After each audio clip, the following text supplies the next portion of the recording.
going to come out on top with this game. Tweet at @level Esports. Send your vote with either hashtag TSM win or hashtag C9 win. We'll count that up throughout the game and let you know what you guys are thinking, because we're just that kind. All right, well, both Bjergsen and Incarnation in the mid lane going to be running cleanse. So the mid lane ganks, they are going to have a little bit of extra protection, even if Lustboy does get up to some early roams on Annie. From Cloud9's side, though, I don't know who he's looking to cleanse. I guess the Gnar ultimate. And that is about it. You can remove exhaust. I mean, yeah, you can take off the slow, so that's decent. But yeah, much more uses for Incarnation. Yeah. Well, Cloud9 are guaranteed to play at least one more game this year. If they win, it's a tiebreaker. If they lose, it's a relegation match. TSM know they're headed to playoffs without a bye. Better seeds are always nice, though. Third place again, the highest TSM could finish. It's definitely a possibility for them. Yeah, as far as trying new things for TSM, though, and and talking about feeling secure in their playoff position, not much, really not anything new shown here. Dyrus has even played Shen top before, so TSM have used all of these champions before. See if they alter their playstyle at all, and maybe go for some early game plays instead of playing safe and calculated for the longer period. Yes, we do have the deep lane swap wards laid down. And Turtle and Lustboy are actually waiting in the mid lane for any bit of information before they move up. Heading up towards the top side for lane swap already, and the ping goes down. They see the duo from Cloud9 head top and immediately switch gears. So Wild Turtle and Lustboy trying to avoid that 2 versus 2. And Turtle going to head down bottom. Interesting. All right. I wouldn't have thought that was going to be too bad of a matchup for the Sivir Annie lane, but C9 going to jump right on in and realize, hey, Santorin and Dyrus being a little greedy in the start. Oh, Lemon could not steal the small piece of the blue buff, so full XP and gold go over. Dyrus, Santorin getting half a level. Good amount of damage, though. Karma is one of the most annoying level 1 invades from a support role. He got off the multiple Qs there. 1 empowered. And High Ball is going to have a much easier time. Ball's going to tank up most of the camps because he's going to go back to base. And High will have a very easy road on Shyvana. Yep. Now with a lane swap, actually, I kind of do like Shyvana in the lane swap because she can farm so quickly. Ooh, Lustboy going to go answer, though. Yeah, she might face off with Lustboy. Has red buff. There's a trinket ward to try to spot out what's going on here. All right, so a long orchestrated level 1. Had to even time his first trinket use around that. Lustboy sees what's going on here, though. Really difficult to fully interrupt this, but they get the full reset there, and blue buff regenerates. So Lustboy delays a very slight amount on the triple jungle here as the rest of TSM head over. Smite forced on a blue buff. Interesting how they have not sent anyone top here for TSM. So TSM are setting up for a 4 versus 3 tower dive. That's really dangerous, but they've been able to cut off Balls, who flashes he got in. stunned on top, so barely flashed onto it. Oh no, first blood for Santorin, and Lemon and High have nowhere to go here. Will the dive continue? That was a really, really poor flash there. Teleport comes back in for Balls once he revives, but first blood, the damage has been done. TSM grabbed the first blood. Yes, Cloud9 have had Sneaky up top the entire time, though, so Sneaky's been getting that solo experience on Tristana. Yeah. Makes it only a 500 gold game despite the 600 gold worth of first blood. So, you know, a minor saving grace here for C9 as their AD carry is getting some experience, but as long as Dyrus can walk into a lane sometime soon, and he does so on the top side. At that point, it's so dangerous. It's so dangerous to try and rush in for the 3-man tower defense there. If one member gets cut off behind right there, you either pull out and you give up the 2 that are already stuck under turret, or you flash in there and give up the first blood without any damage going over to TSM. Really smart play by Dyrus. The lane is frozen, meaning he's got way more minions than Sneaky, so he just picks a fight outside of turret range, and Sneaky loses the trade. Really, really, really intelligent play by Dyrus. Yep, using minion aggro. That's always a trade-off. Dyrus going to try and get it to reset here. And keep in mind, he's facing a Shyvana. It's not like he's in danger here. Most other junglers, like if it was Rek'Sai for high. I would definitely say that he still is in danger of okay. Shyvana. A Shyvana gank up in the top lane right there. You know, with the speed boost of Burnout and with the exhaust, they could definitely get his flash. Okay. Because Tristana has a slow of her own, and Sneaky could jump on him. So Tristana actually is fairly good at setting up ganks. There are multiple slows in a long lane. Can be deceptively dangerous. As long as they don't stack him. True. Can't do anymore. Can't do that anymore. You want to use maximize the duration of your slows, spread them out.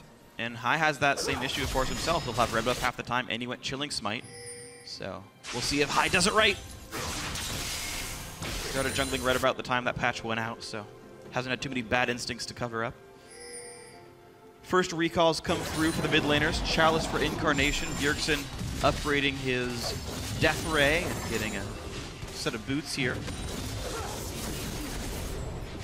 I'm surprised that like a Metallic Man has like use for leather boots. Like, wouldn't you just make the robot legs good in the first place? Well, it depends on if the boots are water resistant, I guess. Yeah. Then you can get a bonus out of it. Look how long ago the first matchup of these two squads was, though. Cloud9 versus TSM was all the way back in week 1. That was the first game of the split. And it was so close. It just feels like a completely different time in the North American LCS. Yeah. Well, technically it was a different time. It was April or something. But they were coming from such different positions. Both of them still coming from top positions in the North American LCS. Centaur not going to stick around to kill that ward. Pink ward's very good bait. High in position. And Shyvana with full health and exhaust. Quite dangerous to tango with. Yeah. He heads back up into the jungle, though, and TSM have those deep wards, so they've been alerted. They've got that really sneaky pink ward behind the red buff bush. Yeah. And High, ooh, nice, good steal by Dyrus. Yeah, and High hasn't smited his Raptors in a while, so he didn't get the notification that a ward saw him. So they've got the ward behind the Raptor bush that would proc it immediately. So he won't get that notification that the pink one is there, but or he won't know that it's different from the original proc. Good point. But more sneaky things. Good deep wards there from TSM after the lanes swap there. I'm gonna go try and help out balls under the turret, it looks like. C9's back ahead in gold despite the first blood here, and it's not even like there's any one lane winning by that much. It's like small leads here and there, +6 in a various set of lanes, but the first blood kind of nullified here. Sneaky and Dyrus in a bit of a battle. The shield stops the turret damage, and the bot lane turret's about to go down here. Really nice pressure by the dual lane. Dyrus unable to hold it. Nicely picked up, and conversely on the top side, that one's still at half. C9 is getting a better lane assignment, and TSM wanted the swap. Yeah, TSM do have 3 members top cornering Dyrus right now, and it looks like he's gonna peace out currently. So TSM should be able to get a decent amount of damage, if not answer immediately for the turret. Bottom lane continues to push for Cloud9 though, as they start to make some headway on the secondary turret. Yeah. Denies Dyrus fairly heavily. It's a 12 minion difference between these top laners. That should set up balls for a decent situation. Dyrus getting chucked lower and lower. The root's gonna land. He has to flash to get away. Oh man. Dyrus running out of resources. Yeah, the extra experience that Sneaky got from the solo lane time at the very beginning of the game. He's still a higher level than Dyrus on that Tristana, and very threatening with his early back of the pickaxe. High still working his way up. He wants to get the full combination of Devour before he heads back to base. Sneaky and Lemon, though, want to punish the flashless Dyrus here. Got a ward to set it up. Oh, they're going to wait till the last second of the recall. He's going to... Oh, this is so bad for Dyrus. He does not have flash. He can't get away from the tether. So much damage coming through.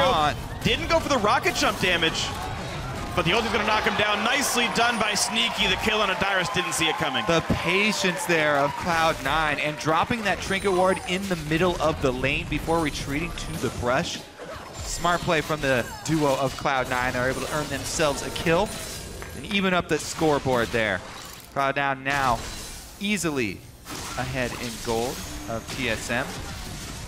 Incarnation going blow for blow with Bjergsen, which is very good news for Cloud9. You mentioned last time these guys fought in the different ages.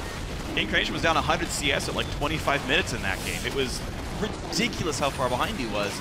And yeah, different age, different time. Incarnation doing so much better in this lineup. C9 a bit better this side of the split. First Dragon goes to them as well. Looking pretty good for these guys. It's so nice. If you're playing a Devourer jungler and your side lane wins like that, makes a play on their own without any sort of assistance, Hai's got to be really, really happy with this early situation here because he's been able to freely farm up to the combination of his Devourer. Yeah. And now he can just power through the jungle.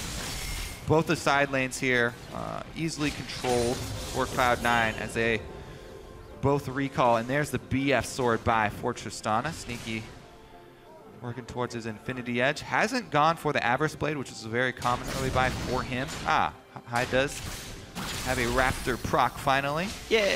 Finds the pink ward. And he's already close to 10 stacks. As you mentioned, the lane's winning, the Devour being done. He got the Dragon afterwards. Yeah, I think the biggest takeaway from the lane swap there for Cloud9 is the gigantic lead of balls on Gnar. Being able to use his range form quite easily to get some CS, while Darius was under a lot of pressure from Sneaky and Lemon. Oh, the flash engage. They really want this one. Shelty popped as well. They really want this fight to work out here. C9 trying to cut away, but Elimination goes down. 3 assists for the kill on a Wild Turtle. That was almost the double there, but Sneaky barely was able to get his rocket jump off in time before the Gragas ultimate landed and knocked him further into TSM territory.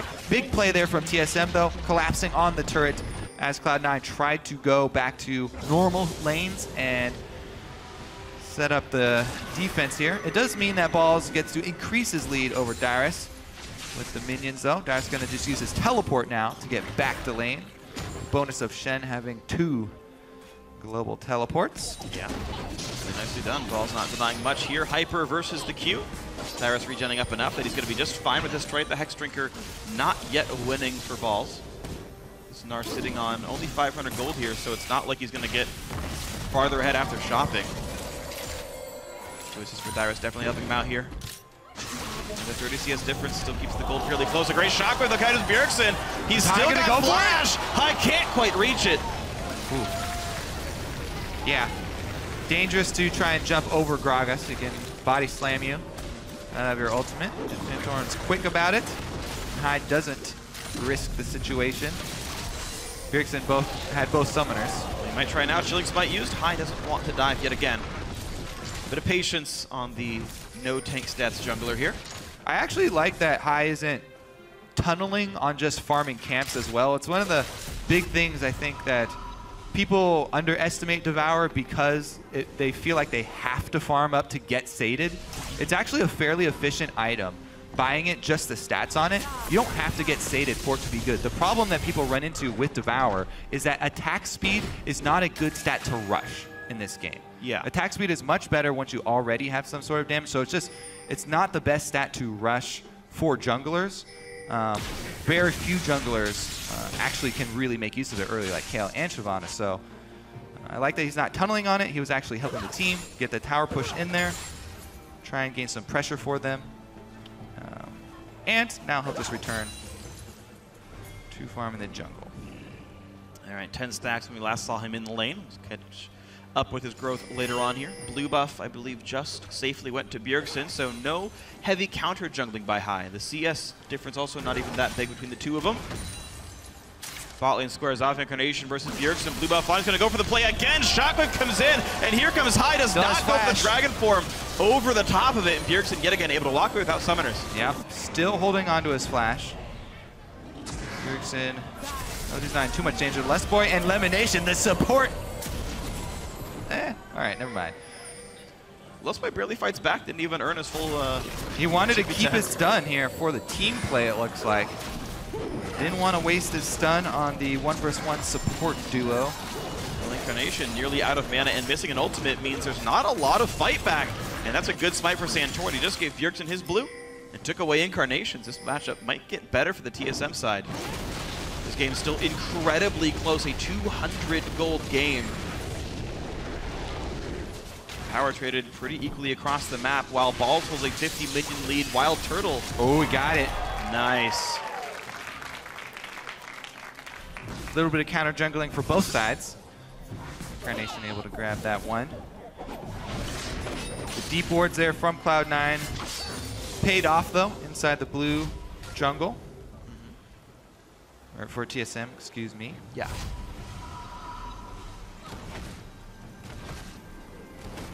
So Invades aside, a fairly docile game. The mid laners are going at it. The junglers show up, but it's been great evasive action every time. Quick auto turret kills, that went normally. And we're mostly waiting on this dragon to respawn here. Cloud9 did get the first one right after Devour was completed. But Bjergsen has full resources, has an ultimate. Maybe TSM stands up for the next one here. Ward control right now is actually much better for TSM. They've already set up multiple entrances to the dragon area. And Cloud9 will be late to the party here. Plus, they had Turtle already combine his Infinity Edge with the boosted critical strike of Azeel.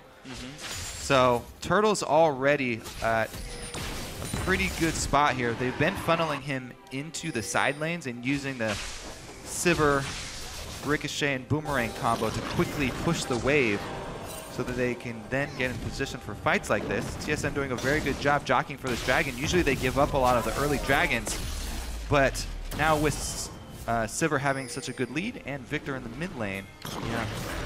And Bjergsen goes back to mid to make sure C9 cannot push down mid as a response here. Yeah. Balls does have teleport and he has the full rage bar for Gnar, but no vision on dragon after the scrying orb times out means that this one will go to TSM and they even up the dragon score. Well earned. C9 realized they could not fly for that one. TSM realized C9 could not, and everyone went to the right places. Balls still trying to push around onto Dyrus. Plus 40 CS or so, but not getting a lot of headway. And he's not really hitting the turret either. He's harassing Dyrus more than he's hitting the turret. So still at half right there, even though a fair bit of attack damage is on Balls. The mid laner is just still able to clear back and forth with really no issue. Ty now to try to make the play. This is why Balls is harassing. Maybe he can knock down Dyrus. This is really dangerous for Dyrus. He's got, there's this chilling smite slow. Now he can use the exhaust. Doesn't want to all in. Yeah, well, Dyrus having flash. Just decided he didn't want to trade the summoners there, but Balls will eventually knock this turret down. So again, Hai shows up in the lane. Doesn't have a kill to show for it, but it was what earned his team that turret pickup. So 2-2 on that scoreboard now. Cloud9 holding a moderate gold lead. Yeah. Their average blades helping with that a little bit. Even with, let me just talk about the power of the Shyvana speed clear, by the way. Even with the kill and assist on Santorin, he is still behind almost 800 gold behind Hai. So Hai still has the 800 lead over Santorin, even with those kill and assist bonuses going to him. It's interesting too, because it's almost counteracted by the fact that Santorin had gotten an earlier Sightstone instead of that Cutlass. So like he was getting vision control. Like Santorin's impact was helping get the dragon down, and so these different advantages keep getting traded back and forth. The styles of junglers actually. This game is like a good example of what those styles can accomplish. Gold versus objective occasionally. Oh, the shockwave barely tags Bjergsen yet again. A lot of damage coming through. Bjergsen once again does not need his summoners to get away. He's sticking around. This is a bit risky because Hai could always go for the dive with the ulti. Yeah, he is fairly squishy at this point in the game. Remember that Shyvana is still pretty squishy early on in the early stages where she's building Devour into Bork. So it has to be a bit careful about the earlier tower dives. Would definitely much rather fight out in the open. Cloud9 looking aggressive. Santorin forced to run. Hai gets a third of his health in about half a second with his basic abilities here. Takes about the same in damage. Yeah, this blue buff actually wearing down on him pretty heavily. Dyrus still not going to go for the taunt just yet. Small parts of the buff trading back and forth. Incarnation shoves mid off the fact that Bjergsen has to leave, so nicely done. C9 slow burning these lanes down. Sitting 2,500 gold up here off a very solid choice being made. Hai right now. 24 stacks on Devour. Yeah, the 20-minute mark is actually is a little bit slow for Shyvana. She usually checks it really quickly. Yeah. That's because Hai has been visiting the lane so frequently. He's been trying to balance map pressure with just hard farming. decent job of it. And he'll probably transform his Sated around Blade of the Ruined King completion time anyway, which is the big spike. You get the double active, the double on hits of Blade as well as Flame Breath, then you really chunk down anybody due to the percent damages. I actually do wonder if Hai's going to stop at Cutlass, though, because he has a Ruby Crystal in inventory right now. Like, he might need Randuin's or a Sightstone or a Cowl or something. Could. You know, flat health is always great to pick up on Shyvana. Yeah, true. He could easily leave it up as a Ruby Crystal. Okay. And just try and make advantage of the extra armor and magic resist he gets from Dragon form. Hai has enough money for his Blade of the Ruined King right now, 1,800 gold in inventory. I vote he completes it. All right. You vote tank? I vote tank. Okay. He went Ruined King last time. Yep, he did it. All right. Same build as last time around. Kobe +1. His Shoutcaster elo is higher than mine now. Sick. It probably was already, but, you know. Well, we actually have, it's pretty funny because you mentioned before you were talking about the different styles here. Yeah. And they're continuing on in those different styles. Blade of the Ruined King completed for Hai, but Santorin gets an Aegis of the Legion completion. Yeah. So that's going to help out with Incarnation because of how well Incarnation's done in the early game. The magic damage threat is very real. Shyvana herself does a decent amount of magic damage. What? He walked into that barrel. I suppose they couldn't see it was in the brush. It's interesting, though, that Lemon is forced to go for the more tanky build because that means he can't build mana regen or ability power. He can't get Mikhail's Crucible to maybe stop the Lust Ardent Boy stun. Crusader. Yeah, Ardent Sensor, excuse me. Ardent Sensor, yeah. Too much Hearthstone. It's fine. Yeah, or even like a Zeke's. Man, he's got a couple of auto attackers in the team. Shyvana, Gnar, trust them all like him. I like how the item got changed and now we're seeing like a whole bunch. Yeah. Well, I was actually thinking that we would see more early moves from TSM this game. Just because, you know, talking about the trying out different styles, they actually have the means to do that. They've got a Victor, you know, early game, speed boost there from Sivir and global moves from Shen, but not a lot of moves after that single dive they did. And Cloud9 have been able to manufacture that early game lead that they've been able to utilize so effectively so far. Well, at least in the last couple of weeks after they've been able to bring Hai back in and have their little mini resurgence. And TSM still sort of sitting back and playing cautiously here. This kind of feels good for TSM, though. I mean, C9 kind of brought out blue lanes, right? Demolition is Tristana, this Gnar who's supposed to split push up against this Shen here. And granted, the Gnar is getting a pretty big minion lead here, but we're not seeing many more turrets going down yet. They've stalled at 3 for quite a while here on C9's side. Dragon number 3 is now up. TSM got the last one over Great Vision Control right now, though C9 actually putting all their eggs in the top lane basket, saying if you go for Dragon, maybe we rush Baron, making it a bit risky. Maybe top lane turret goes down, who knows what.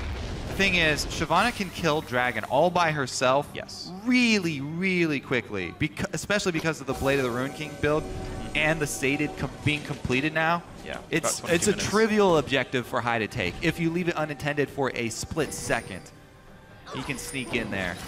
All right, and they actually move their people on down. Teleport is up for Vulcan, leaving with the team. Flash Engage comes in, Incarnation cleanses out, but down goes Sneaky right away. Incarnation with the shield and Hai to the backline. Great flash by Wild Turtle, so Hai goes down. An easy pickup for the squishy jungler here. A double kill for Bjergsen. Shockwave finds Lust Boy. A Gnar ulti kills back on the enemy support, but Balls has to now run. Shields are off, but the gravity field will catch him in, and C9 just on the way out. A 2-for-1 in favor of TSM. Wow, Ball's so tanky that he doesn't go down in that, but still, a huge victory for TSM right there. Lust Boy comes up huge. They 100% Sneaky in the stun duration of the Flash Annie play. And Hai finds himself on the other side of the team fight there, went in on a solo mission with the Shyvana, and ended up giving 2-for-1 there for TSM. That'll be Dragon number 2, and that's what they needed to get right back in this one. Let's take a look at what would spur Hai to go, and Sneaky just gets 100% in there. Beautiful. He just thinks he can kill Turtle because they're chasing. Yeah, he thought that the rest of TSM would chase in, and Turtle actually had to flash that. Yeah, if there was a Q to come back up, Dragon Form Q there from Hai, would have been able to finish him off. Good flash there from Turtle to not go down. I think he took a Dyer's ulti too. I'm not sure. I didn't see it, but I would assume that was the target. And that might help him as well. If that was the case, then Hai nearly would have one-shot that poor Sivir. through her summoner heal and everything else. But yeah, as you say, that didn't work out. Unfortunate stuff there for C9. Good fight for Solomid. As Bjergsen gets his first kills of the game. Luden's Echo Rush, interesting choice. And mid lane Outer finally goes down, nicely sieged up by TSM, shoving C9 away. But it's still a 2,000 gold lead for Cloud9 here. They've just farmed a lot better in these lanes. You're now plus 70 in the top lane here. Balls is really... It's not having an impact in team fights yet, but he is growing so quickly in this game. Yeah, and I would expect TSM with Victor having also built Luden's Echo. Like, the wave clear is insane for TSM. They've got Sivir and Victor. Double damage types, 2 lanes they can control really easily. They have Shen as well. The side lane control, the minion waves should all be in TSM control. Yeah. Right now they're moving up on Sneaky, but true to his name, it looks like he's going to get out. High going for that solo mission. Darius wants to get to a wall.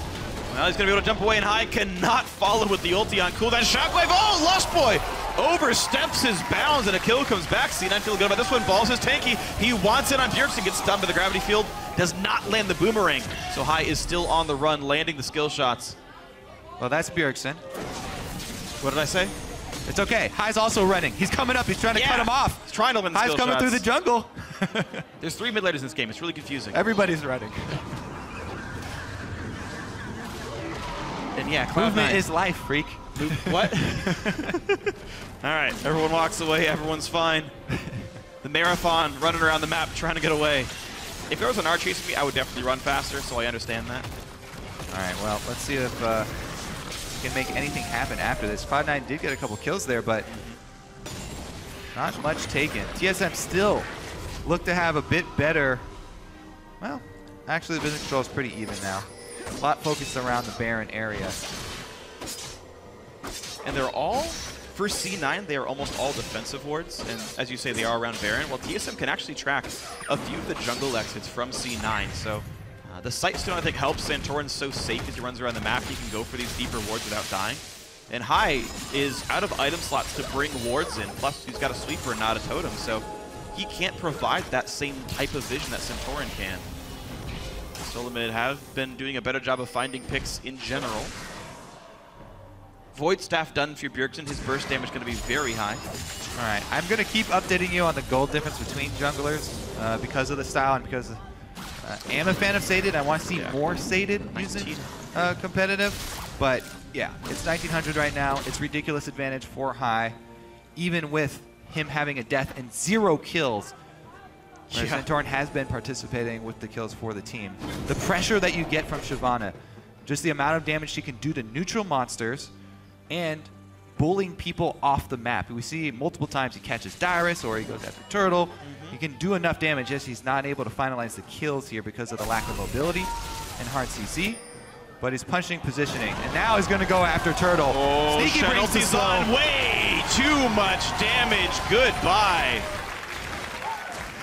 Nothing could have done about that one except have better ward control here, and somehow C9 snuck into that side of the map.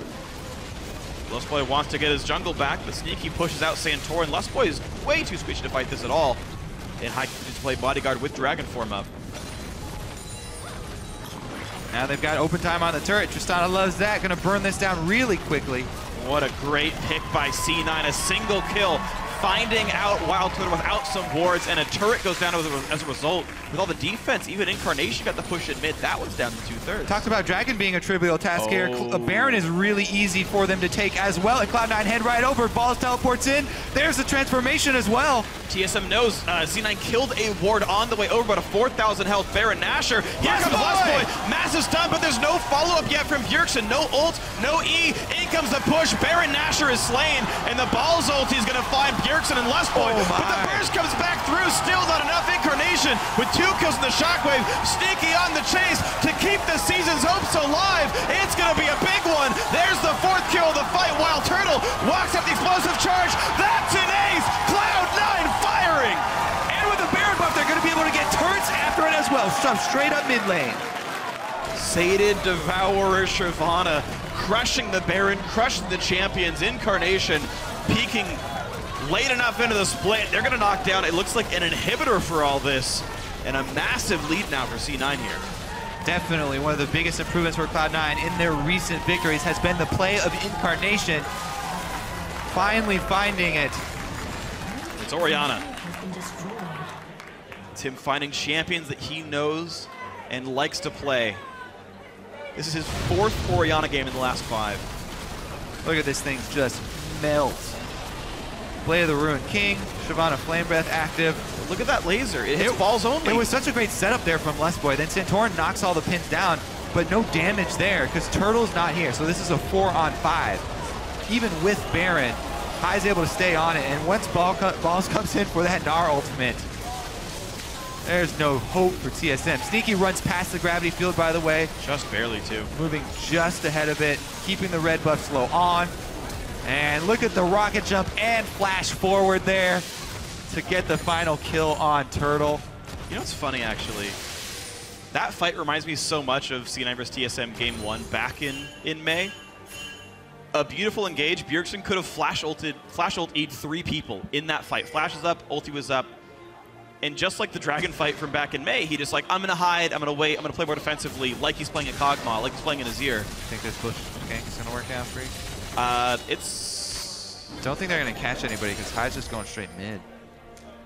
What's he going to push, though, except for the wave? And he can't really threaten Nexus turrets here. Try and force a 4-on-5 here real quick. Careful, Dyrus lands the flash taunt. No, doesn't hit a single person. The ulti from Santorin only disengages a few. Shotgun Ken is lost, boy. That's a kill, a rampage. 4 in a row for Sneaky. In comes Hai. Double kill as Bjergsen goes down. Shyvana tanky enough, challenging Wild Turtle. Another kill for Sneaky, his 3rd of the fight. Going for the Quadra. Is he going to get it? Nope, a kill for Hai. This could be the game-winning push. Cloud9 are going to get the tie for 7th place. The dream of heading to Worlds is alive. Great upset win.